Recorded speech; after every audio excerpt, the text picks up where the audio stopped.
Welcome to Sketching Up. We appreciate you being here. We love that you're here. I'm Chris. That's Matt. I don't know which way I'm going to point because this hasn't been edited yet. So I'm going to point both ways. He's right there. You don't see him? He's right there. He's on I'm that here, side. or there. I'm over there. I'm who everywhere. knows? Now, if I really want to get into it, I can edit it so it keeps popping back and forth. I promise you, you're not going to be watching that. Someone's going to have a seizure watching that. Yeah. We're going to have to put that warning that they have, like flashing light warning before each Yeah, we have to put the light show. warning before. But we're not going to go do that. back and forth. Thank you guys so much for being here. We appreciate you being here. We're going to talk about some animated shows coming up, and we're going to talk about the pre-order release of GTA 6 because that was announced. It's happening. GTA 6 is coming out. Pop some confetti. Just pop confetti. Yeah, I'm sure they want you to. And we both have some opinions we want to go through on that. Before we get started, Matt, how is it going on your side of the country? I guess not really side. Your side pointing up because you're north of me. Yeah, well, I think we're going through the same thing with the FIFA happening in both of our cities. Me in Philadelphia, you in Houston. So that's a huge thing. So this city has been packed like crazy. Absolutely insane. I've been staying home for most of it. I did go out to a couple bars to go watch some games, and then the street East Passyunk Ave, which is a bunch of bars and restaurants. For the Brazil game that happened here, they shut down the street because we have a bunch of Brazilians in this area, and it was a huge party. It was a lot of fun to go walk around, and you can walk around with a beer in your hand and stuff like that. So that was a lot of fun. That's nice. Yeah, so Open it was container fun. laws, great stuff. Oh my God, so much fun when we're allowed to do that. And then, but I did want to bring up, I posted it on my Instagram for my birthday. I got the mini set of the Dragon Zord from this bad boy from Mighty Morphin Power Rangers and all the other Zords. All of them, and they all combined. I can make the Megazord. I can make the Ultimate Zord, the Beast Zord, and I can make the Dragon Zord, like fighting mode or whatever they call it. Now, it's been so much fun, but I will tell you, at the age of 34, it takes me so much longer than it did when I was a child. Pulling everything apart, putting things in, like it took me. Carrie watched me do it while we were watching TV last night. She was like, this almost took you a full half of soccer to put it all together. And I was like, yeah. And they're metal too. So like, I have little cuts on my hands from like clipping it in and like doing all that. It was a time, but I love it. The real question is, was it a gift to you or a gift from you? A gift from me. So these are like the ones, these are the Toy Cat versions from like Japan. And like they always sell out so quickly. And I was like, whatever, I'm going to pre-order it. Because if you don't, they sell out and then they're resold. This was like $165. When they get resold, they're like $500 to $700. And I'm like, I'm not buying that. So yeah, resale. You don't even get me started on resale markets and how hobbies have been destroyed from resale markets. It's pretty sad that, kids' toys are now hundreds and if not thousands of dollars because of resale markets and all that. Yeah, stuff. it's insane. It's a tough so scene. I treated myself and I got them. Yes, it's always fun to treat yourself to something nice. I think I got something for myself on my birthday, but I don't even remember. I have something for you. It's over here. I don't know if I could pull it. I'd have to go off camera to get it. So maybe I'll get it after I stop talking. But I do have something for you that's right here, in front of me. But again, you talk a little more. I'll go off camera and then I'll come back. But yeah, I got that done, and then we got some sad news that the cat that we just recently adopted, Talia. She was diagnosed with diabetes. She was in the emergency room for 2 nights. It was a non-sleeping 2 nights for me and my lovely girlfriend. And she is better now. She is getting used to her new diet. She is a fatty, so she may voice her opinion while we're talking about this. But I want to tell our listeners, she's not voicing her opinion on what we're talking about. She's voicing her opinion on that I haven't gotten up from this chair and gave her a bowl of food. Maybe a little both. Maybe maybe a little both. Maybe she may, she was very vocal when I brought all my new Megazord stuff down here, and I was like, why are you hating on my Power Rangers love? Like, you don't have to hate on it so hard. And I had to, I had a bunch of things in my hand, and I had to put the Tyrannosaurus Rex Zord just on the ground, and she walked over to it, and she just pushed it over and walked away. And I was like, wow. Very cat of her. Wow. Not a fan of the original Power Rangers. Good to know. All right, so for anybody that is not watching, sorry, but for anybody that is watching, I got the Spider-Man, Superman comic number cool. 1. He's giving an awesome reaction, but he knows he got this already because we FaceTimed in the comic book shop. Yeah, but it still looks cool. Like, I can't wait to read that. And I will say, I got myself an alternative version. They only had one of these, so sorry I didn't get you both of these. But I got the alternative version of Spider-Pig and Krypto together. That's a cool one that you can. I would get that framed. Go on the wall. Yeah, that's that's a cool one to have on the wall. Very cool. So that's awesome. That's the fun stuff we got going. I just have to send it to you. Yeah. I'm sure that'll happen soon. But we'll definitely get it to you. Also, you just helped with the latest Mad Props, which Billy West will be on. So if you are not already subscribed to Mad Props, after this podcast concludes and after you've given it a comment, everything like that, and you've gone onto our socials at Sketching Up Podcast, you've liked and commented on all that, and then you followed that, then you can come back to YouTube and find Sketching Up Podcast or Sketching Up with Chris Schnabel, and you can go see that one. Because actually, you won't be able to see that one yet because this comes out before that one. But you could subscribe and hit the bell or whatever it is on YouTube, or you can subscribe on wherever you want to subscribe. And then there you go. I don't know if there's a bell. I guess I should know that. But then you can get it when it comes out Sunday night / Monday morning, depending on where you follow us. If you follow us in the Discord, which you can also find Sketching Up videos in. If you go to our Discord, you can get it early. If you're not on Discord, you get it a little later. That's one of the perks of joining. And to our listeners, can you post a link to a good YouTube video on how to work Discord for me? I am so behind. I don't know how to work Discord, but to join the Discord, you click the link and it'll take you to join the Discord. You can click there. And everything's open because I don't know how to do automation yet, but I am learning how to do some of it. Every episode of Mad Props automatically enters onto there, not only the audio, but the video. And every time we post, it goes onto there as well. So you can see all our social media posts. And I'm trying to work on that for Sketching Up as well. And Sketching Up will have the same thing going. So become a member of the Discord. Lots of cool stuff goes on there. And one thing I am going to add to it is behind the scenes of not only something like this, but behind the scenes of some interviews and even live on interviews. So you're going to want to go there and check that out for sure. But speaking of animation, I'm going to toss it back into your court, whatever side you're on, because there's a lot of animation coming out for DC, Warner Brothers, Marvel. Us DC fans are eating so well. We're eating so well right now. Like a cat. Oh, yes, we are. And I cannot wait. So just a little, a full overview. They just announced Absolute Batman, the animated series, which sounds absolutely amazing. We have the Starfire animated series, which was already released. We have Krypto, a new Krypto show coming out. I'm excited for that. We have Mr. Miracle. And the cool thing about that is all the voice actors in the Mr. Miracle show are going to be the actors in the live action movies that have to deal with the new gods. And that means we are going to meet the voice actor and the actor who is going to play Darkseid, which I'm very excited about. One of my favorite villains of all time. Do we already know who it is? No, they have not released it yet. They're going to release it, but they haven't. And then we have Joker Laugh Riot.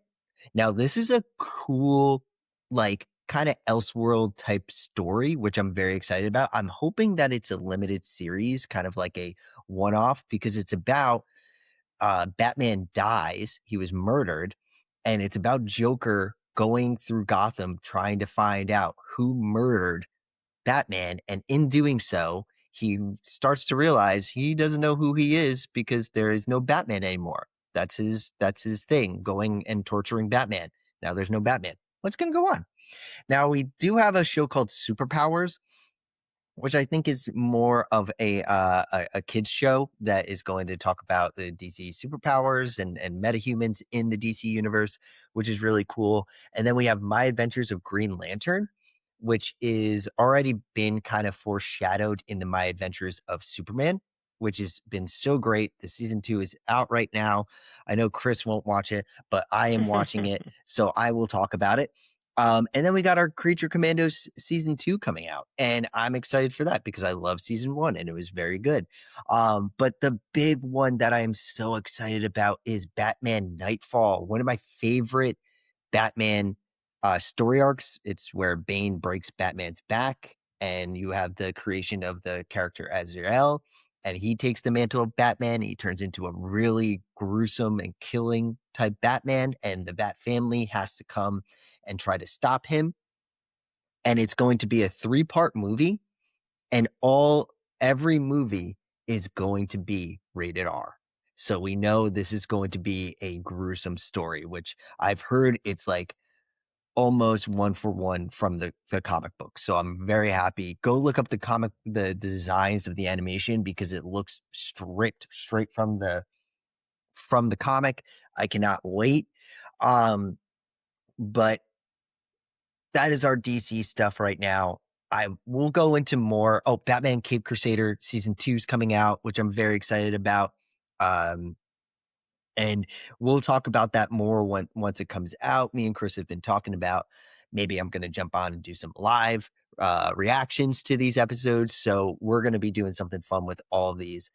We're going to flip it to Marvel because we do have X-Men 97 season 2 coming out. And I am so excited because there was a happy coincidence that happened just a couple days ago. And I am just a little peek into my life right now. I'm writing a book and I'm kind of basing my character off of some comic book villains. I'm an amalgam of a little bit of Dr. Doom, a little bit of Ra's al Ghul, a little bit of Apocalypse, and season 2 of X-Men deals with the reign of Apocalypse, the age of Apocalypse. And just the other day, I went to my comic book shop and I got the first volume of X-Men. Everybody can't see it who's just listening, of Age of Apocalypse. But I didn't just get volume 1. I got volume 2 that I'm just about to start. And then I got volume 3. So I got the whole shebang. I got the whole shebang, and I am going to be ready for season 2 of X-Men 97, which I am so excited about. It looks so good. The way that they ended it from the first season was so good. The first season was amazing. Hands down, one of the best animated shows on TV. And now we're getting a full Apocalypse, which I think he's one of the coolest characters in Marvel. My favorite character is Dr. Doom, but Apocalypse is near the second, and everybody could yell at me in the comments. I don't care. I just love the character. He's weird. He's awesome. He just does stuff just to see if we as a society are tough enough to deal with the world. And that's just a funny thing to me. It's just like, okay, you're going to come and torture the world just to see who's the toughest out there. But yes, I am so ready for that.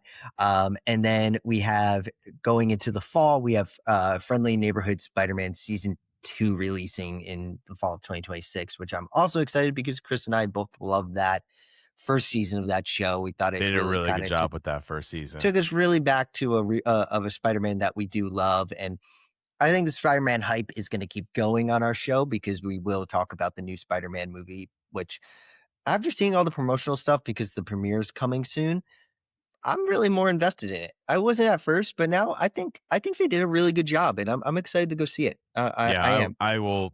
We talk about how I don't see things timely. 100% we'll be seeing that July 31st in theater. Yeah, probably July 30th, right? Because it usually comes out like the late afternoon, the day before, 100% chance I'll be there to see that one. Like, yeah, I'm excited for no it. doubt. Yeah, so I'm excited, and yeah, we're eating good as animated fans. Like, we're getting all new stuff, and I think my opinion on it is that, look, yeah, all of these things, Batman, Spider-Man, X-Men, yes, they're all IPs and everything, but they're all a different take that we haven't seen. Like, we haven't seen an animated Mr. Miracle, which I think is going to be so much fun. I think people are going to really love Scott Free and the New Gods world. You know, if you like the kind of gods that Jack Kirby made for Marvel, you're going to like the New Gods because he technically created them for DC. So it's going to be fun. And I think with all these new, like the Batman Cape Crusader is a totally different way to take Batman. It's set in like the 1930s. It's a lot of fun. And then also, you know, the Knightfall is one of the most beloved arcs in the Batman comic book world. And it's finally getting its flowers to be made an animated series. So I'm excited for these things. These are different takes, you know? I told you I had a question for you after Yeah. all this was said. So here's the question I got. Do you Yeah. think that we're getting so many animated things, DC and Marvel, because Marvel's had a lot more animated stuff coming out as well, Yeah.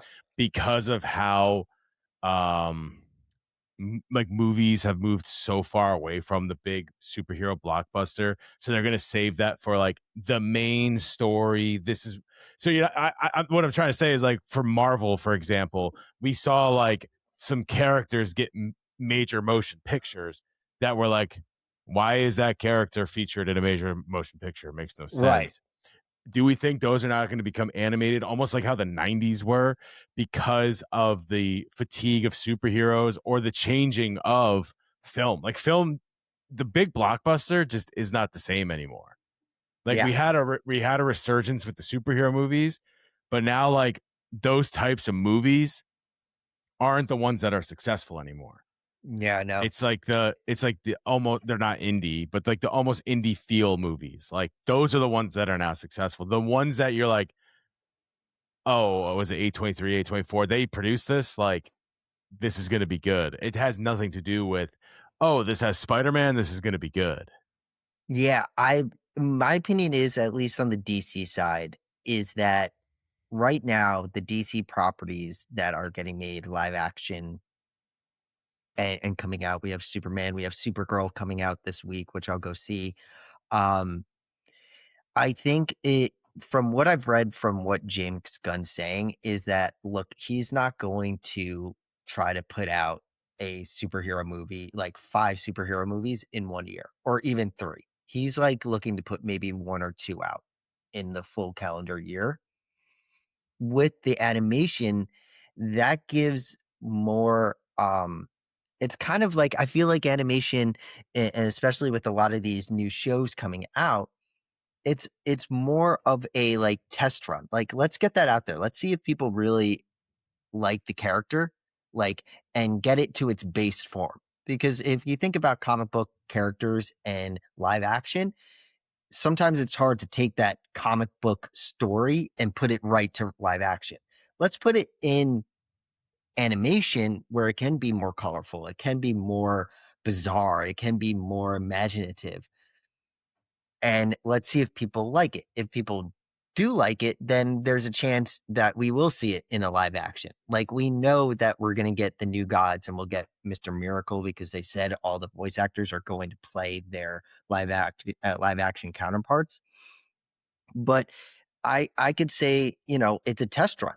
If it's good, if people like the Mr. Terrific, which I think people will really like, then let's see how it goes. If they don't really like it, if it doesn't do well, then maybe they have to switch gears. And it's making it easier for James Gunn to be like, okay, we can switch gears, because, you know, he had a movie on his slate for this, like, first set of DC movies that he's producing or directing. Oh my God, I can't remember what they're called right now. But it was a group of, like, kind of like anti-hero superhero group, and we had one of them in the Superman movie, and just James Gunn came out and said he just doesn't think it's the right time. People aren't connecting with these characters. They don't really know who they are. We need to do something else to get them more out there, and we'll see what it does in the future. But since he's not trying to roll out a bunch of movies back to back to back, have them all connect everything, it makes it easier for them to be like, all right, yeah, we're going to scrap that and we're going to put something else in its place that we think is going to do well.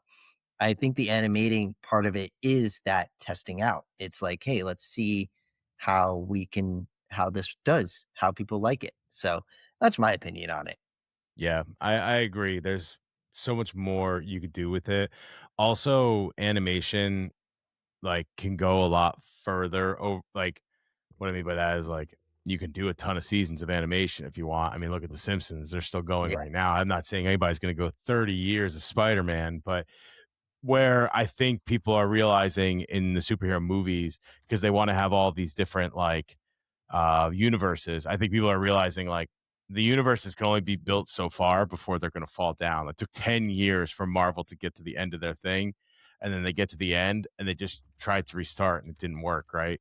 Or it hasn't worked so far in the way they thought it would. So I have a feeling that they're realizing the animation could really like help you build that world, build those worlds, and build that storyline that you can continue growing. And like voice actors, we just talked about one came on Mad Props. A bunch of them have come on. They're a lot of friends of our shows. But voice actors can do something for 5 years, 10 years, and then someone else can take over. After the Billy West interview, you kind of talked to him about Bugs Bunny, and he was telling you like he's not the only one. There's like 5 different people that play Bugs Bunny at a time. Exactly. Like you can get to there. You don't have to keep the same person for every single role because you have to keep the actual, like you see the person, when it changes, like you can bring in somebody else to replicate that voice. So that kind of where I feel things are going with that. Because I think it's the same thing with sense. Batman. There's been a bunch of different guys who've voiced Batman and they've all sounded great. And I've loved all of them. So like, you can get someone new in there and be like, oh, he did a really good job. Let's keep him for a couple of years and then see where we go from there. And it also takes like a different Batman for each, a different story needs a different voice for Batman. So, and the movie that I was talking about was The Authority. The Authority is a superhero group in DC, not very popular in today's standard, but like they just weren't popping off. And James Gunn was like, "No, we'll do something else. We'll do something else." I also think a big thing. I also think a big thing is they see the success of something like Invincible and how much attention it gets every time it comes out, and realize like, oh yeah, an animated superhero could be as successful as one on the big screen. And I just think the live action shows just don't do it. They just don't hit like they used to. I think the big reason the live action shows worked so well is when they came out. They came out like right around COVID, and people had to watch them because there was nothing else to do. Now that there's so much saturation, especially with content, not just TV, but content overall, it's how do you want to spend your time consuming content? Do I want to consume it watching a Marvel TV show about a person I don't really care about? That was another thing about TV shows. Like Daredevil's one thing, but like Hawkeye or Scarlet Witch, even like, yeah, those are cool characters for some or people. Moon Knight.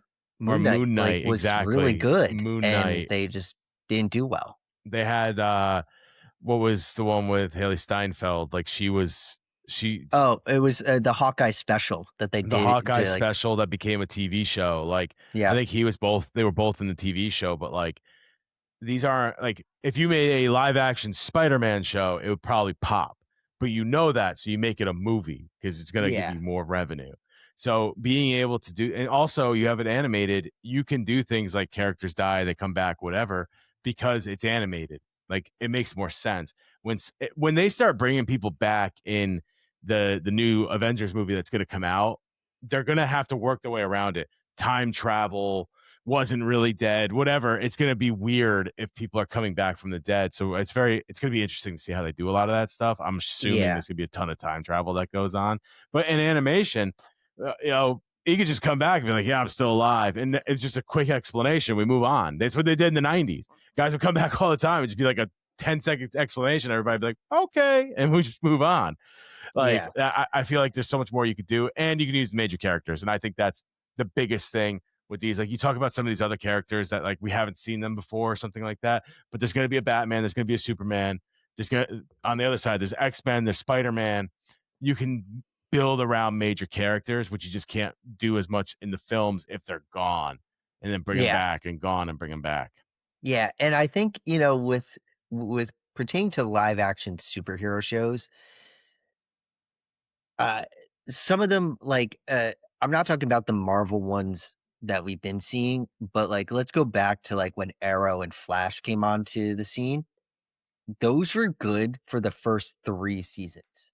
Yeah, and then they since fall they off a were cliff. since they were on cable TV, they've turned into more of like these the relationships of the characters than it was like about the superhero against a supervillain.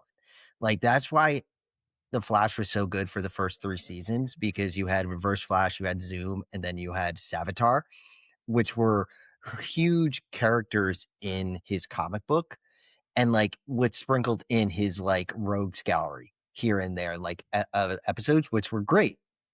Then after all those, you have to like get these like D-list character villains to come and fight the Flash, and it's not as exciting as like Eobard Thawne.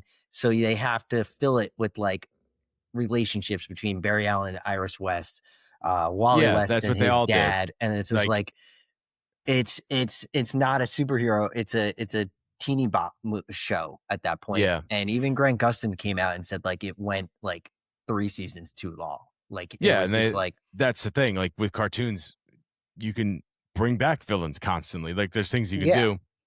One thing with live action that happens way too much, and I personally don't agree with, is villains always die. And I think it's stupid. Movies and TV, they always die. He can defeat the villain. I've read comic books my whole life. He could defeat the villain without him having to die. Like, he could still be alive and put in jail and then breaks out, or put into super captivity and then break out. If he killed everybody in Arkham? Like, who would he be? Exactly. He wouldn't be able to do anything. But that's the thing. They don't ever kill them. This hero never kills them, but they die somehow. Doc Ock died. Green Goblin died. Like, all these characters die, and then they can't come back. And it's like, well, you just wasted the thing. Okay, so Spider-Man No Way Home was great in theaters. It was an awesome experience in that way. Went back and watched it recently. The story has some speed bumps in it, but overall, I still enjoy it if you take it for what it is, right? You don't take it for a cinematic masterpiece. You take it for an awesome Spider-Man movie that brings you a bunch of nostalgia at the same time. But it was a nostalgia pump. That's what that was. The problem with it is, like, Doc Ock, Green Goblin, Electro. Are we going to make new versions of them, or did we just shot them all off at once? Because we brought them back. And that's great. And that was awesome. And I like that. But, like, are they now going to be in this universe? Because those are the big ones. Yeah. Like, those are it. We know Venom is in it. That's your Sinister Six. That's your that's a Sinister Six right there. Basically, the whole Sinister Six. We know Venom is in it because we saw the black suit. Right? So we know that's coming. But, like, and plus it has to come because of, like, the next step for Marvel, everything. He's in the black suit and everything. But, like, we just wasted a bunch of the good ones. Are they going to come back to those characters, or is that it? Like, we know Scorpion's coming back. That's good. Like, great. I'm glad he's coming back. But Doc Ock is the reason I get so frustrated is because Doc Ock is my favorite villain from Spider-Man. Always has been, way before Spider-Man 2. I like was it Alfred Molina as him. I think he does a great job as him. Such a great Doc Ock. But I also, at the same time, don't like that Doc Ock, the way it's portrayed, because Doc Ock is like an evil mastermind and is he's like a mad scientist and everything, but he gets everyone on his side so much that even Aunt May loves him more than Spider-Man. There's an issue where Doc Ock and Aunt May get married. Yeah, like, I remember that. Like, Doc Ock gets everyone against Spider-Man, but at the same time brings everyone in to love him. Everyone loves him, which didn't happen in that movie because it had nothing to do with any of that. Like, yeah, people start liking him because the chip gets fixed and he's like, nice. That's not the same thing. It's not the same thing as manipulating everybody around you to love you. Yeah. So that's more of like where it comes. Like, so I liked it because I thought he did a good job with the character. But if you were to ask me to choose between like that Doc Ock and the Doc Ock from the Spider-Man video game, easy choice for me. I know where I'm going. I'm going with the video game because that one stayed a little truer to the comic book character, which was my favorite character. Yeah. Overall. Well, speaking of video games, we got something to say about GTA. Oh yeah, he's like, I'm going to cut you off because I have a perfect transition, and then Chris ruined it. It was right there. It was right there. It was right there. By the way, the person that plays Doc Ock in the video game is the same voice actor that plays Rigby in regular show. Oh wow, I had no idea. William Sayers or Slayers. The more you know. The more you know. It's just funny because those are two. Like, I know it's a voice actor, but like such different voices. Such different voices. So different. Yeah. Go ahead. But yeah, so we got GTA 6. They finally announced that we get the pre-order. And all the stuff that came out about it is, one, you can get a physical copy, but there's no disc in it. Yeah, which is the way games are going, which is really bad. It's really bad. It's giving me a headache, man. It's giving me a headache. The thing about, so a lot of people really don't usually care about this conversation, but for the people that don't care, physical copies going away is really bad because now you will never own a game. If you buy it for $70, they could take it away from you whenever they want. They could change whatever they want. Whatever, there's nothing you could do. Like, if they want to destroy the whole game and make it like very dumbed down, they can do that. If they want to just turn the game off, they can do that. You're basically paying to borrow the game at that point. But if you have a physical copy, you can always go back and play the original burned disc. And then if you want to put updates, whatever, that's fine. But at the end of the day, you can always go back and play that game, which now with digital copies we'll never be able to do. So for people that are like, who cares? I download it all the time anyway. Just know that now you are not buying your game anymore. You are hoping that the game stays afloat and stays there and all that other stuff. Now, that happened with a lot of online games when they started to shut down servers and stuff like that. But this is even worse because if they decide to take that off the shop for any reason, you never will play that game again. And if they decide that it can't play on their servers anymore, you can never play that game again. So it's really bad that we're getting into this era of no disc games and subscriptions. There was nothing with GTA about subscriptions, but a quick side note, Madden is giving you the option to buy the game or a subscription, and the subscription just comes with so much more, including the college game. And the fact that Madden is becoming a subscription is not, it's like, this might have to be its own podcast of itself, but it's really bad. If sports video games become subscriptions where you're paying $5 a month, $10 a month, $15 a month, the entire year for them just to continuously update, people will do it, but you are now paying well over $100 for your game, which some people are anyway. But I think sports game should be a game you purchase every 5 years. You can pay $100 for it. That's fine. You buy every 5 years, and they should just update the rosters. They don't update the graphics. They don't update anything anyway.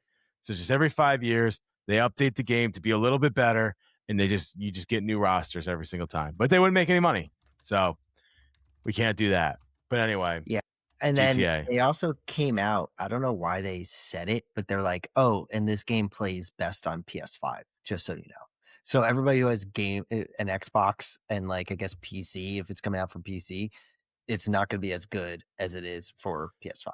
Why would you come out and say that? That's surprising that they said PS5 because PC usually is the one that plays better. PC's usually, according to PlayStation.blog. There you go on that one. GTA. I saw a tweet. GTA 6 officially plays best on PlayStation 5, according to a marketing partnership and blog announcement. So they're partnered with Sony. That's why. Mm-hmm. Yeah. That's the reason why, because they have put on a partnership with Sony on that. I mean, I guess it's good that it comes out for everything. The real one that I'm worried about, and I really hope we don't in 6 months from now come back and clip this. Or a year from now, I should say, and clip this. I really hope they don't say it plays best on the PS5. They get everybody to buy on PS5, and then March of next year, the PS6 comes out. That would be, it's like gearing up for that. It's like asking for it. It's really asking for it. But I have a feeling that that's what's going to happen here, and I'm really worried about that. Happening. Hopefully, I'm wrong. Like, most likely, I'm wrong. But this one looks fun because we were talking about it's in Florida and not in like it looks GTA like 5, it's in Florida. Yeah, because GTA 5 looked like it was in LA, and then this one looks like it's in Florida. And you were talking about like there's swamps and stuff. Like I want to go gator hunting. Like if we can gator hunt, let's go gator hunt. I want gator. Wait, can you get a pet gator and stick it on someone? That would be sick. I want to do that. The biggest thing I took from the GTA 6 like trailer and everything is I don't think video games need to look this real. Oh yeah, that's right. It looks way too real. It looks way too real. Like, yeah, there's a little bit of glitches where you could tell that it's fake, but like, dude, it looks like a movie trailer. It does not look like a video game trailer. And I'm sure playing it will be a lot different. Well, because we're probably seeing a lot of cutscenes and stuff like that. But like, man, it is terrifying how real that looks. We talk about AI being terrifying. You don't need AI to do that. Like, they could scan your face, get your face into it, and that look that real. It makes me question, like, if this is so-called, let's say it is in Florida, quote unquote, air quotes. Are we gonna get like real life kind of, I guess, news lines that are happening in Florida? Well, yeah, they had that in the first commercial. Yeah, they had the Florida man stuff in the first commercial. Yeah, so like that's gonna be crazy. Like, are we gonna see people like run around high on bath salts? Are we gonna see like floating rafts coming towards the coast? Like, are we gonna see just a bunch of stuff? Like, just a couple of days ago in Florida, a guy like pulled, I think it was like $6.5 million, all wrapped in a box, out of the water. Is that how we can get is that the cheat that we can get our money? It's like go into and find like just big boxes of money floating. I think they showed 2 Florida man instances in the first trailer. So yeah, we might see stuff like that. I think they're going to lean in. I have a feeling the map is going to be like enormous. Yeah. And half of it's going to be more of the California vibe, and then half of it's going to be like a very Florida vibe. And that's where it will be like Miami and then like middle of Florida.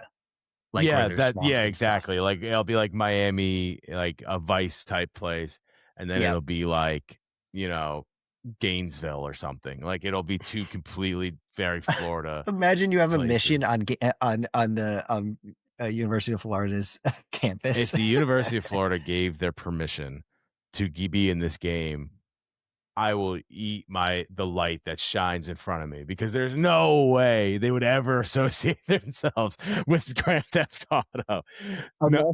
Unless it does so well and they send some money to Gainesville and they're like, hey, let us use this. Nope. I'm telling you right now, they will never, ever do that. That would be crazy. They're not that school. There are some schools I think would do it. I do not think the University of Florida is one of them. That'd be nuts. Florida State might. Imagine you can go to a Florida State game in the game. Well, you might not be able to go to like a Florida State game or a Florida game, but they might have that like whatever, like that in the game. You know what I mean? Like that university. Or imagine you have to go to the it's called the Hard Pebble Stadium, and you have to go see the Miami Sharks. Soft Pebble Stadium. Soft Pebble Stadium. And wonder what that could be. Yeah, and you're going to see the Miami Sharks or Minnows play. And It's the head coach is Jeff McDaniels and not Mike McDaniels. Well, it could be Mike McDaniels. He's not the head coach anymore. They could just put him in there anyway. Imagine they had him do like also Mike McDaniels capture. Seems like the guy that would go into there. Yeah, imagine he's like the big boss that you have to work with. It's Mike McDaniels. It's just crazy how real it looks. Well, it says it comes out November 19th. You can pre-order now, so that has to be the date. Well, that kind of has to be close to the date if you could pre-order. That means usually the pre-order doesn't come until the game's like 99%. Yeah. There. So you can pre-order the game now, but that's going to be crazy. I'm sure we're going to talk more about GTA 6 in future episodes as well. But for now, 100%. This has been Sketching Up. Thank you guys so much for listening and watching, or both. You can find us at Sketching Up Podcast on YouTube or wherever you get your podcasts. You can also find us on social media at Sketching Up Podcast. Like I said, Matt helped me with my last episode of Mad Props coming out this Monday with Billy West. You're going to want to check that out because that will be great as well. You're not going to want to miss that. You can also find all the Mad Props. We have a ton of voice actors on there, which is so up the alley of this episode. So you're going to want to go check that out as well because that'll be a lot of fun. And keep coming back because we're going to keep going. Like Matt said, he might go live this week. They're going to bring back Doodles, which would be great because then we have little episodes in between that you can to keep you guys eating while we're not giving you the full meal. You know, little snacks. Yep. Little snacks as we go. Little breadcrumbs. And those can also be a little bit different from what the main podcast is as well. So definitely subscribe to us on YouTube or subscribe wherever you get your podcast because you want to hear that. If you want to see it live, you got to go to YouTube because YouTube is the only place it'll be live. And then you can find it everywhere else afterwards. But live first, you're going to want to do that. Thank you guys so much. Thank you for being here. We appreciate you being here. We will see you next time on Sketching Up. Peace. Peace.